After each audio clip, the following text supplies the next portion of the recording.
Kung OFW ka at naghahanap ka ng pwede mong paglagyan ng one-time investment, pwede ka magsimula sa Kaiser kasi dito level 1 investing na. Meron ka na ditong investment, healthcare na magagamit mo rin sa retirement mo, long term din kasi ito, and of course yung life insurance or protection. And ang maganda rito dahil OFW ka, pwede ka na magsimula nito at pwede ka mag-apply online. And mag-sample tayo dito yung Plan K100 sa Kaiser.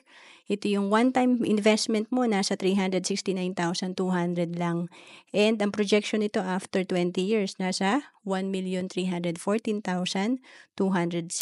And may option tayo after 20 years kung hindi pa natin kunin ang ating fund sa Kaiser, patuloy pa rin mag-grow ang investment natin at may healthcare pa rin tayo.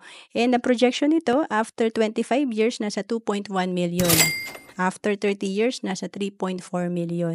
Kaya maganda kumuha tayo ng Kaiser habang tayo ay bata pa para mas mahaba yung time na magko-compound pa ang ating investment. To know more about Kaiser, message mo lang ako sa FB, Ro Ancelis Capistrano.